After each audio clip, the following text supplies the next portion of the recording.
Good evening, everyone, and welcome. We are glad you're here. Victor, nice to see you. Great to see you. Haven't seen you in a long time, like 10 minutes. Hmm. Well, we're excited to have you here. We're here to talk about AI in real estate. And of course, AI is capturing headlines all over the world.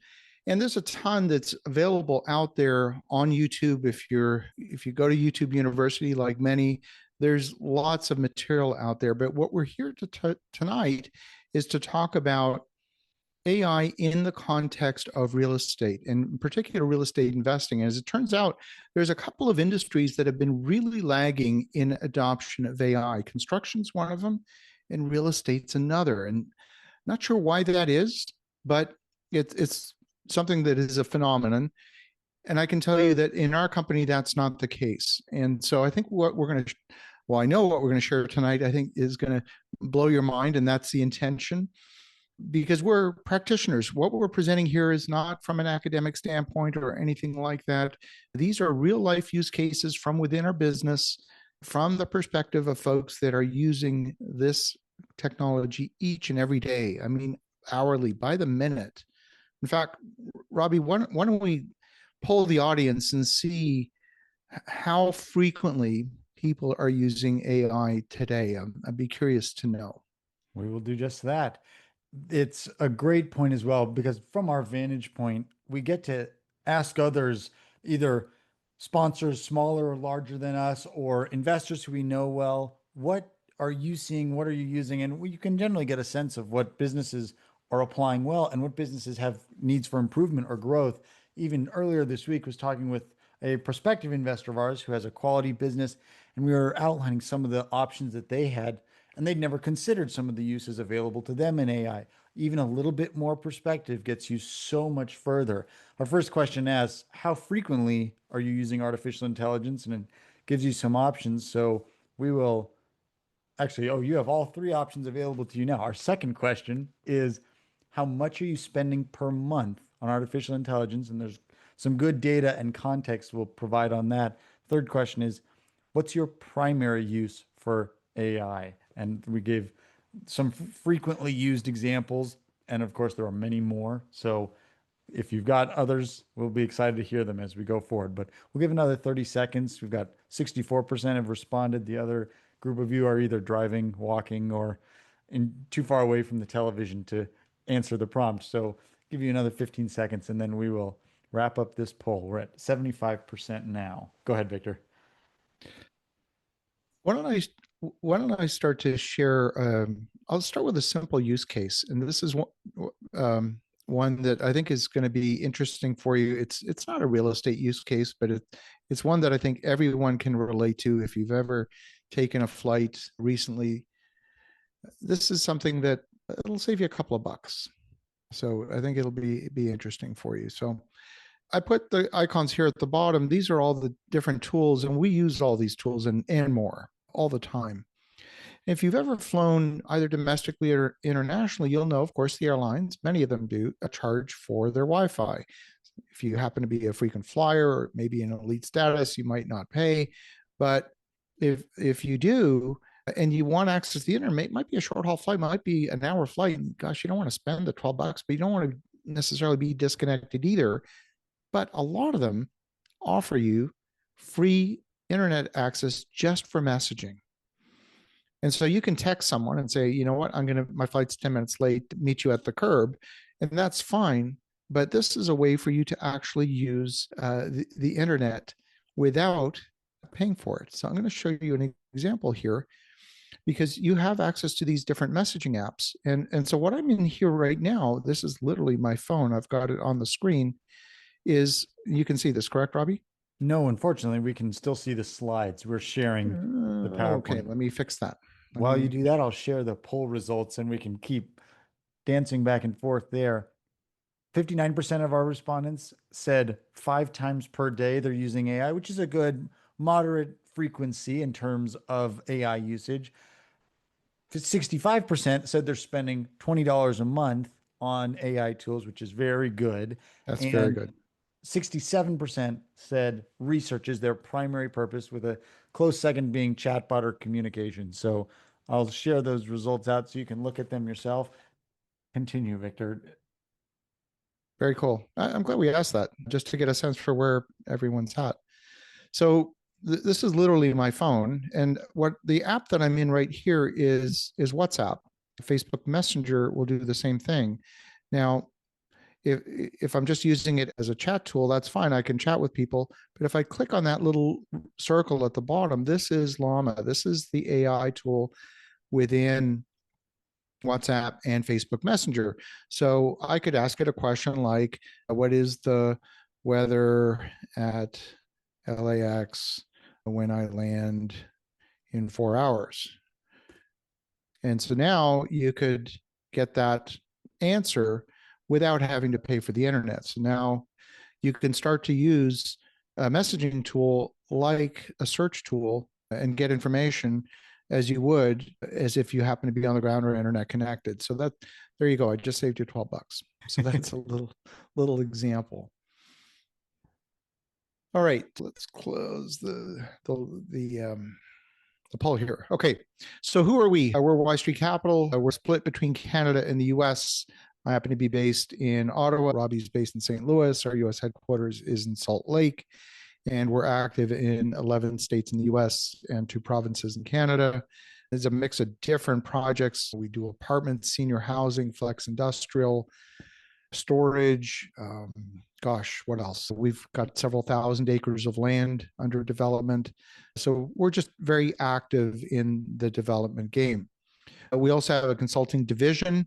This is an example of one of our consulting projects. This particular client, great client, was at the C-suite level in the Ford Motor Company. He owns a bunch of acreage that he wanted to develop. Very capable business person, but doesn't know development. And his original concept was to build 400 apartments. And through engaging with us, we made a number of changes to the overall plan, including reducing the number of apartments and adding a mid-range suite hotel, a Marriott Town Place Suites hotel.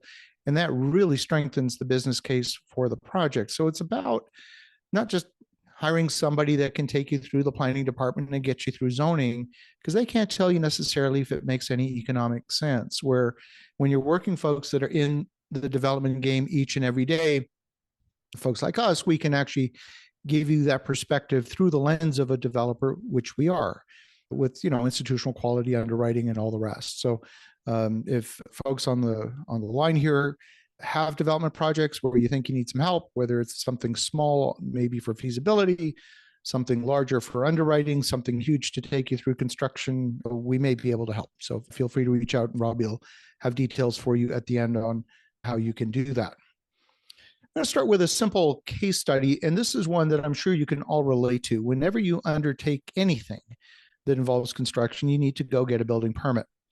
And that doesn't always go the way you hope. And so this example is a real example where we had a floor assembly and the plans examiner rejected the floor assembly. He said, your proposed floor assembly does not meet the acoustic isolation performance that's required under the code. And so you're going to have to make some changes. You're going to have to add an Acoustomat layer or basically add cost. And unless you can show me some other way to do it. We actually do have an acoustics engineer in our team. And so I called him and said, Patrick, what should we do? And he said, well, we can get my boss to his old boss who would stamp the engineering for this assembly to do a whole bunch of work. And then we would get something with an engineering stamp. But before I did that, before we let that go, we recognized that there's really 2 methods. And the plans examiner did the right thing. He didn't have the answer to the question using the prescriptive method. I call this paint by numbers. So then we were forced to go down this other route, which is to get the engineering stamp, where the engineer is taking the liability and they're putting their errors and omissions insurance on the line with each and every one of their pieces of work. And so before I did that, and we'll talk about Victor AI a little bit more, this is our own language model. And I said, I'm looking for this is the exact prompt that I used, by the way, acoustic testing studies for wood frame floor assembly consisting of 3/4-inch stranded board with fiberglass bed insulation in the cavity and 2 layers of Type X drywall with resilient channel between. What is the STC performance of that assembly? That was the prompt that I gave it. It went away, thought for a while, and it came back with an STC rating, and it gave me a number of different sources. And it said the closest match was the Boise Cascade Assembly called FR2. It described it. It gave me the test results. I handed that off to our team, who then subsequently sent it to the plans examiner, who accepted it first shot, no questions asked. And so we saved, and I don't have an exact quote, but probably about $5,000 in engineering cost just with that AI prompt that happened to find something that was out there in the universe. I mean, we could not have been the first people in the world to encounter this situation where we needed an STC rating in the mid 50s with this kind of floor assembly. It just didn't make any sense that we would be the first to encounter this. And you would have never found this with a Google search. This is only possible in the world of AI. And so I think the value is there if you know how to ask the right questions. Comments, Robby? Only that when you consider, we saw over 50% of the audience here is using AI 5 times a day or more. What you can realize as you get more and more experience is pattern recognition is the core feature that AI is doing. And it has the ability to pattern recognize at a far greater bandwidth than you and I do. So it realized, oh, this is a pattern similar to what Victor is saying. This pattern has occurred in perhaps in Boise, and therefore we need to find the solution to Victor's question by following that pattern across the internet into another lane of construction that was occurring. This is simply pattern recognition, but at an extraordinary level and getting better, as we all know and as you can read. But this is a pattern, and it identified a pattern. Absolutely. What AI is awesome at when it comes to pattern recognition is content, and you've probably experienced that. Where it's really dreadful is in establishing context. And when you hear stories, I think the industry term is called AI slop. Oftentimes, the root cause of that is an inability to set context correctly. And so, by context, what we mean is the where, the why, the how. Like those are the things that set context. Whereas the content is just facts and numbers. And as you know, numbers taken out of context can be used to mislead. And of course, an AI tool will represent numbers out of context with the same confidence as numbers that make perfect sense. And so, unless you have the ability to make that distinction, you may accept things that it gives you with that level of confidence and propagate them and then have experience a bit of, or maybe a lot of embarrassment or worse. So, it's important to set context with your AI tools. So, the question is, how do you do that? I'm going to give you a little example. This is a real life example. This happened. This was a podcast that I wrote, gosh, it was more than a year ago. And I gave the transcript to Paul and our team. And his job was to take the transcript of the podcast and to turn it into a blog article. And what this particular 5-minute episode talked about was the increase in inventory of homes for sale in Cape Coral, Florida. And then when it converted it from the transcript of a podcast into a blog, it generalized that statistic across the entire United States, which clearly is not the same thing. This is an example, and there's many, of the inability to set context. And if you don't set the context, then it can do some pretty silly things. So it was with that we created this thing that we're affectionately calling Victor AI. And Victor AI is our own language model where we have seeded it with the transcripts of, gosh, close to 3,000 episodes of the Real Estate Espresso podcast, plus the text of my book, Magnetic Capital. So it knows a little bit about me. And so when I'm asking questions of Victor AI, and it's built, by the way, on top of ChatGPT, but when I'm asking questions of Victor AI, it understands the context. And so I'm going to give you a simple example, and it's not even a brilliant question, but it's a simple example. So let me go here we go. I went into Google Gemini. This is a very capable AI tool, and I simply asked it, "Is Kihei, which is a town on the island of Maui, is that a good place to buy property?" And it gave me a fairly generic answer. It gave me some numbers in terms of how property values have fallen and pros and cons, lifestyle, supply constraints, blah, blah, blah. Okay. And then when I asked the same question of Victor AI, exact same question, it said right away, I'm going to treat this as an investment question, not a travel brochure. And then it goes into a lot more depth, looking at the question through the lens of real estate investing, because it knows I'm a real estate investor, and it knows because it's been trained on a few thousand episodes of the podcast, the sorts of things that we care about. So, it tells you where it's located and all of this kind of stuff. And by the way, do not, whatever you do, go into the short-term rental market. This is a risky thing to do. And it really starts to give you a lot more data and insight from the perspective of a real estate investor. And this is the difference between something generic versus really setting the context. And hopefully that illustrates the point. But and we could, honestly, we could do the entire webinar just on how to set context for AI tools. Okay, next. There's another tool, and this is a very useful tool for setting context because it restricts the context. So within the Google tools, there is, of course, Gemini, which is their kind of generic language model. But then you see, if you go into Gmail, there's a little tic-tac-toe board up in the upper right-hand corner. And if you click down on that, now this is not in the free version, this is in the Google Workspace. But if you have Google Workspace and your email is hosted by Google for your business, there's a whole bunch of tools in that pull down menu. This is where you get access to YouTube and to Google Drive and Google Sheets and all this other stuff. And at the very bottom here, you see this thing called Notebook LM.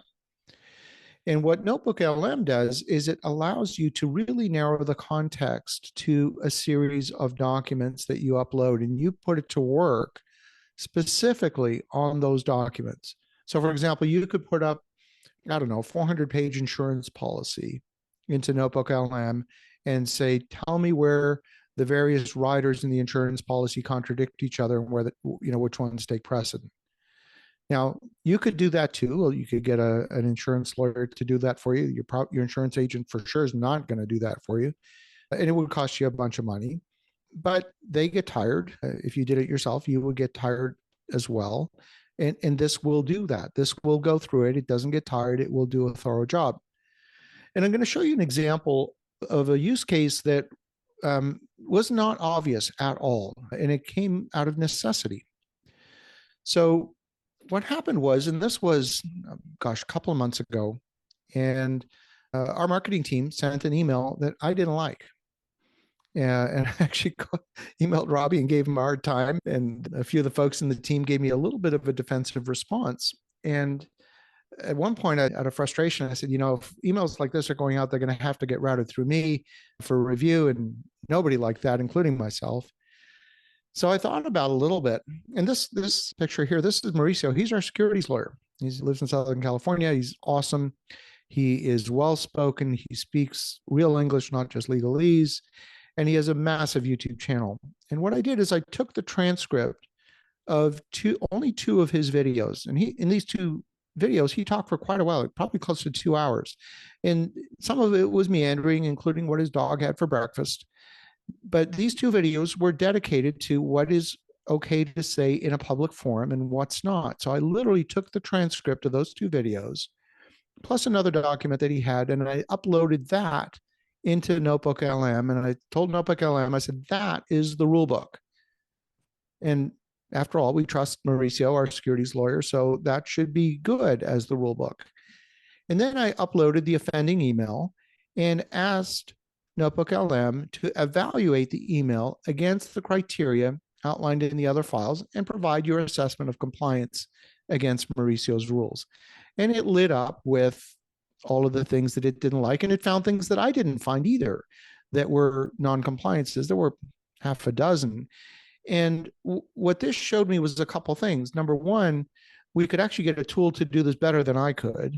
And since everybody in the company has access to Notebook LM, everyone who's putting out an email can do this exact same check without having to route it through anybody else. So, and by the way, they're doing it. So we were able to create a quality assurance system around securities compliance for any outgoing email communication simply by taking an unconventional use of Mauricio's videos and using it in an AI tool. Comments, Robby, since you were on the receiving end of some of this? The precision with which we could not only get through YouTube videos quickly and assess the insight in them and apply them to our own use cases like sending email is kind of the point here. Like rather than Right. watching 2 hours of YouTube, you spend what is that, 3 minutes of AI's time and you get Not all the even. insight that Not you even. need. It did it in under a minute. Sure, including the copy paste and then Yeah. sending your email like 3 minutes Yeah. and Yeah. the insight is applied. Yeah. Yeah. So this is very powerful, and where AI can be extremely useful, especially tools like Notebook LM, is as a quality assurance tool. Because after all, let's face it, QA can be tedious. It's just not fun. It's not one of, it's a repetitive task. It's not fun. And AI doesn't get tired. It doesn't get Mhm. bored. It doesn't care if it's a Friday night at 11 p.m. It will just do it. Okay. Oh, I love this one. Many images on the internet are subject to copyright. And by the way, this has happened, not to me, it happened to my wife, but were some images that she had purchased on her business website. But we got one of these letters from Getty Images basically asking for a big fat check for non-compliance. Now, we actually went through the effort, and it took a long while to meet their demand letter. And I mean, who remembers where you filed that receipt from 7 years ago? Like, if you can't find that receipt, then you're going to have to fork over, a 4 or 5 figure check to Getty Images because they don't know that you purchased the image. So the way to resolve this, and I do this now, by the way. If you saw my talk this past weekend at the Shuttle Laureate, pretty much every image, unless it was one that I took myself with my own camera, was in fact AI generated. And it's not being lazy. There's actually a method to the madness because those don't infringe on copyright. This is one that, in fact, my wife did. She was looking to replace images on her website. And at first she showed it to me and she said, "What do you think of this picture?" And I'm looking at it and I said, "Wow, what are the chances that somebody else has the exact same kitchen backsplash and the same wood countertops that we have in our kitchen?" And she starts laughing. And I said, "Well, wait a minute. This is my kitchen. But who are these people?" and I don't have a bulletin board on the wall there, and that's not the same tap in our kitchen. This image was AI generated, and it doesn't infringe on copyright. And so you can synthesize with a simple prompt, and you can seed the image with anything that you want to create something that you need for a presentation without infringing on copyright. And I urge you to do this because these extortion letters are not fun to deal with. They take a lot of time to defend against, and there's such a simple remedy to use an AI tool to generate the images. I highly encourage you to do so. And if you're thinking about applying to real estate, renders, Absolutely. renovations, Yeah. insights on what redesigning spaces would look like. Let's say you have a commercial tenant and the new tenant wants to do tenant improvements. Well, you could pay $1,000 for renders. You could pay even more if you want to get them blown up and printed, or you can simply ask Gemini, "This is what I need, and this is a similar image, copy paste." And suddenly that industry is going to go through massive changes in the next year because it's so accessible now to do on even the free version can do that level of image generation. Suddenly your renders are available at the drop of a hat. This next one is really more geared towards commercial real estate. This is a tool called Placer.ai. And what it does is it takes the location information from your cell phone and uses that. It's anonymous. It doesn't say that this is Victor's cell phone or Robbie's or anyone else's, but it takes that anonymous information. By the way, that's exactly the same technology that's used to tell you there's a traffic jam on the freeway. It takes the moving speed estimation from all the phones and it says if these phones are traveling 20 miles an hour, I'm going to mark it red. And if they're going 40 miles an hour, I'm going to mark it yellow. And if they're doing 60, I'm going to mark it green. And it just uses that information. It's the location information on an anonymous basis. But you can also use it for many, many different use cases. This is an example where Placer.ai has done return to office recovery rates. They give some statistics comparing New York City to the national average, comparing February of 2026 to January of 2020, and comparing what the office occupancy was pre-pandemic in January of 2020, because of course the pandemic hit in a big way in March of 2020. This is an example of how this location information can be extraordinarily useful. It can be even more useful. This is a case study that they published where this was a national Class A urgent care operator, and they relocated their clinic simply by evaluating foot traffic, vehicle traffic, seasonal time of day, and they doubled their business simply by moving the location. And how do they do that? They actually did a traffic study using a tool. When you want to conduct an engineering traffic study, it's highly localized. They're going to put the little rubber tape across the road and count vehicles, and you'll get to know exactly what's happening at that one location. But that's very restrictive. It's basically just counting cars, and it doesn't give you the most important information. I'll give you another example here. So I want you to imagine for a moment that you own maybe a mixed use building. You got apartments on top, you got a retail storefront at the ground level in a Main Street type situation. I'm sure there's many people on this Zoom that actually have that situation. So imagine for a moment that you are talking to a potential tenant for a food and beverage on your ground floor. Well, what if you could go to that tenant, a potential tenant, and say, by the way, I have geofenced, meaning I have measured the foot traffic going into all of the restaurants up and down Main Street. And I can tell you what those traffic counts are by time of day. And based on that, I'm going to make the assertion that this location would be an amazing location for your restaurant. That's next level. I mean, I'm sorry, that is just next level. You cannot get that. You can go hire a commercial real estate broker, and this is no discredit to real estate brokers. They just don't have access to this information, at least not within the four walls of their office.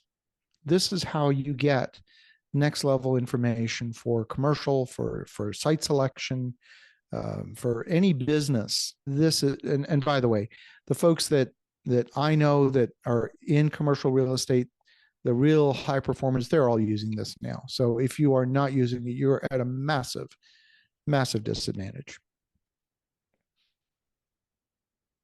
And by the way, we're actually, Robby, the project that we're doing in Tooele, this is coming to play here. And Tooele is a suburb of Salt Lake City. And we're in the process of negotiating right now for the sale of that property with a large commercial operator.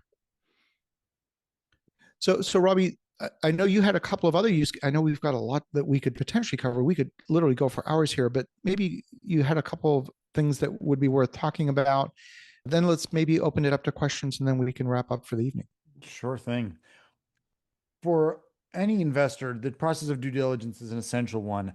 We all mentioned that research is a familiar area of your use of AI. And so that level of due diligence, it's all about where are you focused? That's the question. Are you focused on the right elements in order to find the insight you need to move major decisions forward? What's the one thing you can decide that will make everything else easy? That's a question of focus. For our due diligence, when we are vetting properties or projects before they ever show up on our investor portal or in an email, as Victor mentioned, we've designed our due diligence process so that from an intake email, we can accept projects that will get plumbed by Perplexity's computer to start spreading out the layers of what do we need to know and what areas are going to be the key either log jams or thoroughfares by which a property enters our actual due diligence process. Our operations team, which is headed by Paul Handred, has designed this so well now, and for your benefit, I'm telling you that this is possible. Design this so well that we don't have to look at anything that does not hit the early criteria whatsoever. There's a quick kill scorecard that determines a whole bunch of metrics once a project enters our portfolio. Here's an example. A broker sends a listing and it immediately gets intercepted by our tool, looks for the 5 basic elements, some of them simple being like, what state is it in? What's the advertised cap rate? Is it on market or off market? Air quotes on off market. All those early vetting signals get looked through before we even see the property. Then we have a second layer of due diligence also run by Perplexity's computer. And this is a fairly simple process to set up, but imagine the time savings when we're now culling the herd of investment opportunities before they even see it. We've taken it one step further, and though this is still getting fleshed out a little bit, writing the letters of intent is only one step further from, yep, we really do like this, and here's your sample 3-page letter of intent. Yeah, that is very straightforward to do from a process standpoint, but once it's done, the simplicity you're creating in the business is how you end up scaling at rapidity. Victor, anything you want to add to that? I think the thing about the due diligence process is it makes it easy to look for things that are involve correlation of information that wouldn't be it would be normally quite distributed. So you can take a little bit from over here, a little bit from over there, and put these things together that would not naturally be associated with one another, and yet together tell a little bit more of the story. The tech world calls this big data. Big data is unstructured data. It's easy to search a database because the information's been put in the database in a very structured way. But if that data is highly distributed and not easy to find, this is where AI can correlate things together that would not be easily done any other way. Goes right back to the pattern recognition Right. component of what artificial intelligence is able to do. To that point, many of you who know me know that I'm not a trained accountant, and I unfortunately don't have a master's in finance or any other deep analytical academic credential to my name. Like a real estate investor at the core is who I am. And so every once in a while, when we're presented with like tax returns or profit and losses that are extensive, that is traditionally above my pay grade. I'm not our pro forma guy. I don't build complicated mathematical models. We were looking at a property just up until recently that had both traditional triple net lease tenant income plus several different layers of business income on it. And this, again, like my eyes glaze over right at about this point where I go, yep, that's beyond my typical analytical ability, especially with historic tax returns. I'm gone by then.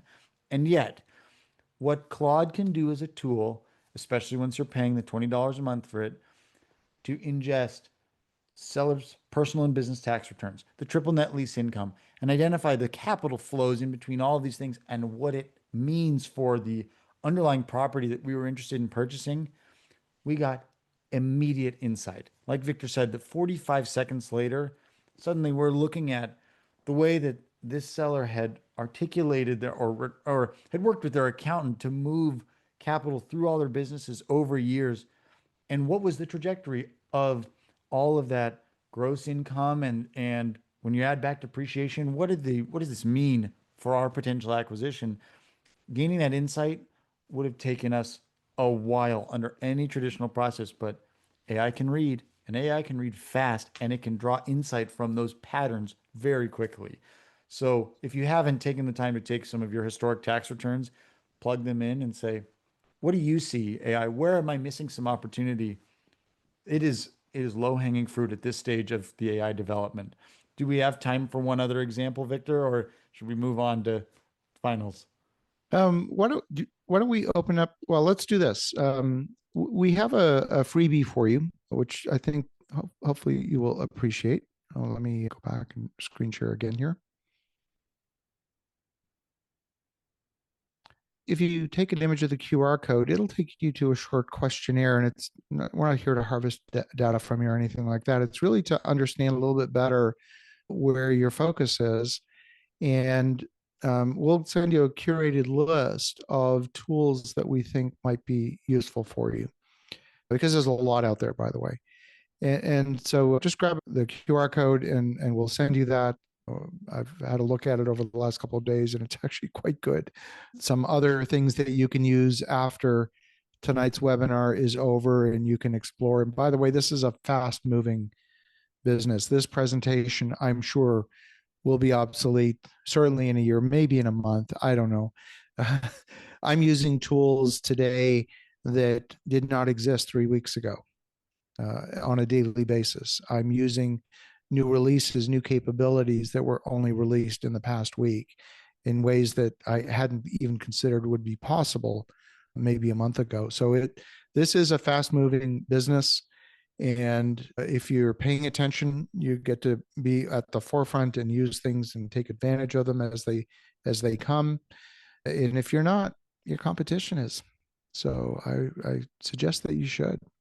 Oksana asks a question that I would encourage you to take the screenshot of this QR code because it will answer it in more thorough fashion than what we can tonight. Oksana asks, how are we using AI to improve our due diligence when evaluating potential development deals and which tools? One of the features of this QR code that blew me away was our responders to the poll at the beginning of this conversation said, I think the highest people said was, yeah, they're paying upwards of $100 a month in AI tools. This screenshot with this QR code will show you what happens if you're spending $5,000 a month on AI and what tools you can get access to, which is definitely above my personal pay grade. Maybe not yours, Victor, but the point is, if you really like AI tools, this will give you everything in the kitchen sink. For land development, especially in the US, there's two tools out there. Land.id is one of them. The other one is called PaxIV, PAXIV AI, and they pull together ownership information, GIS information, topography, FEMA flood maps, soils reports, sedimentary analysis from the geological survey, like all kinds of data from many different sources that can give you a lot of insight in a single dashboard in ways that very few others can. So those are just a few examples. There's more. You can, in fact, with some of these tools, overlay, you can create your own maps. You can overlay buildings and create your own site plans, your own site plan concepts that you want to maybe submit to the city just by embedding images and plans on top of some of these maps with all the layers turned on and off. It's very cool what you can do. The next question that Jonathan asks is, I've heard AI can make mistakes. Is it Yep. becoming more accurate with numbers and mathematical analysis and data? Do you want to take that? It comes down to context. I'll give you an example. This was frustrating the heck out of me this afternoon. We were trying to run a little bit of financial audit in my wife's business. Where was actually it was an appointment audit where a receptionist had missed booking some appointments, and I said, go in the outbox of the sent folder in Gmail and tell me any commitments that the receptionist had made to book appointments, and then compare that against the calendar. And it couldn't do it. It just could not read the outgoing emails properly. I tried it 5 or 6 times. I'm going to try a different tool and take a different run at it. But this was Google Gemini. And you would think if any tool could read Gmail, it would be Google Gemini. So you never know. It found 3 emails where there should have been like 200. And I told it again, you've missed a whole bunch. Like there should be hundreds here in the past month. And 3, 4 times it came back with the same 3 emails. I just couldn't do it. So sometimes I wasn't asking it properly. I don't know. You will find that there will continue to be things. Look, I was asking where it's really terrible is in reading plans. It can read text pretty well, but it cannot read plans. I asked it to take a 1 bedroom apartment and to take that design of a 1 bedroom apartment and drop it in place of where there was a 2 bedroom apartment and rotate it 90 degrees. It couldn't do it. It just could not do it. At one point, I think on the sixth attempt, the suite entry door was going directly into the bathtub. I mean, it was nuts. It just couldn't do it. So we're not there yet, but it's coming. In January, this is to elaborate on Jonathan's question. I watched Claude, which is a very popular tool now, but you'll remember its popularity really started to peak in about March of this year. I am grateful to say I'd known about it longer than that. So as you watch Claude, they published Claude for financial professionals and they put this Yes. video up there. And I watched it and I went, wow, that's pretty impressive. Maybe this is January 2026. Maybe I'll start pushing more pro forma work, especially like high level, start me from zero pro forma work towards Claude. And here's my fun story told briefly. A friend of mine in St. Louis is looking at a historic tax redevelopment on a 125-year-old property. This is nothing that we touch as a business, like no interest whatsoever, but it's involving federal and state historic tax credits. Also, something I had no concept of. I handed the financials for the proposed project over to them because they were asking me, what would I do with an equity gap here? And I like, this is flying smoothly over my head.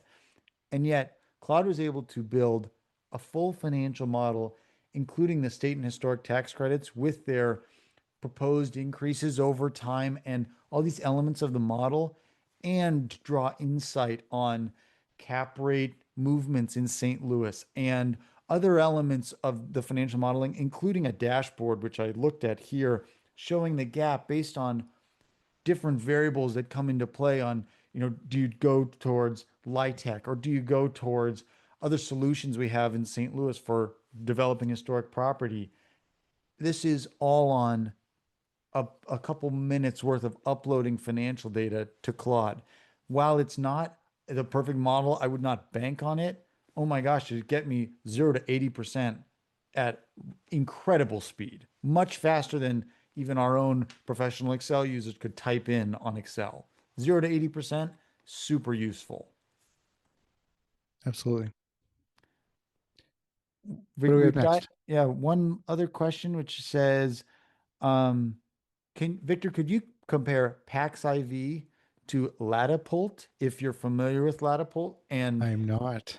interesting, I neither am am I. not.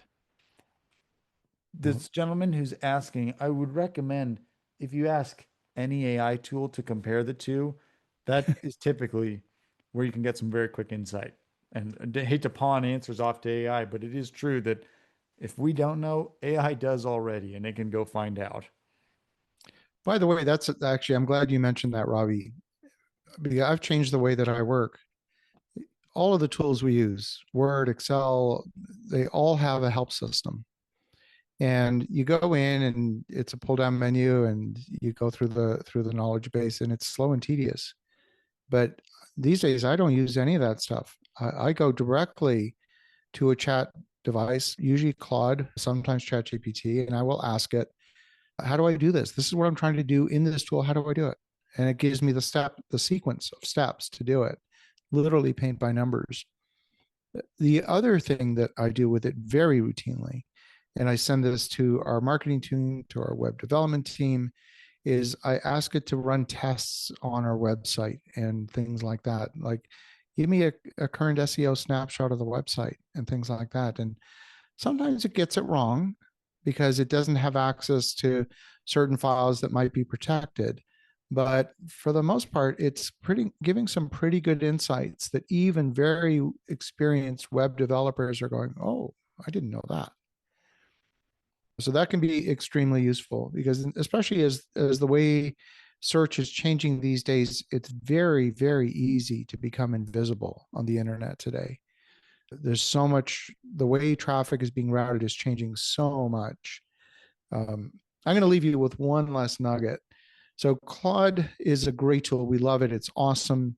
It is in the lead in most things. There's one area where it's not in the lead. It's actually trailing, and that is interacting with tools that are not designed for AI. Hmm. Most tools out there, most websites are designed for humans. Well, OpenAI has a new tool out there called Codex that will literally take over your computer, your mouse, and everything else, and it will navigate the tool as if it was a human. But it won't take over your computer, meaning you can continue to work. It does it in the background. So you can have a couple of Codex activities going on in the background where it's literally pushing the mouse, navigating through a website, and you can be working in the foreground without those tools having to be, I'll say, AI enabled with all of the AI interfaces added to them. And when the day that it shipped, it already shipped with integration to over 90 applications on the first day that it shipped. So we've been playing around with it. It's pretty awesome. Still learning it because it's only a few weeks old. It's only a few weeks old. If any of you feel like you are already behind the curve, the statistic that is still true as of today is that 4% of the 1 billion knowledge workers in society are spending $20 a month on artificial intelligence. So out of all 1 billion knowledge workers, only 4%, which I believe is 40 million, are spending $20 a month on AI. That's less than the number on this call, as in the statistics in this call are clearly ahead of the curve. Yeah. So congratulate yourselves on that and then realize the process of learning is what keeps you alive. So welcome to the rest of your life in learning what AI can do with you, because you are ahead of the curve by the mere fact that you're interested here and willing to learn about a tool that can do so much, whatever tool you We have choose to one do. more. We have one more question. A great question from Miguel. Any insights on OpenClaw? Yes, Mm. absolutely. So there's OpenClaw and there's many different variants. I did not use OpenClaw. I used NanoClaw, which is another version of something similar. And the reason I chose NanoClaw is because rather than taking over my computer in its entirety, which would have some significant security compromises, NanoClaw runs in a virtual machine. So it's a computer within a computer, where on the Mac, there was literally another instance of Linux running inside a virtual machine in a very firewalled environment. And it was interesting, but what I would say is that most of the capabilities to run things locally on your computer, whether it's directly on the metal or whether it's within a virtual machine, Claude is now, and many of the others are giving you that capability to do that same kind of agent type work in the cloud. And with the advantage that it doesn't have to be connected and doesn't have to be on and all that other stuff. And a lot of that stuff historically has been based on just waking up and running events at a certain time of day. And that's useful, but that's not new technology. That's been around since the 1970s. It's just being applied in this context. Those event triggers are now actually becoming more sophisticated, where it could be a time of day event, or it could be a trigger. Think of it like a doorbell.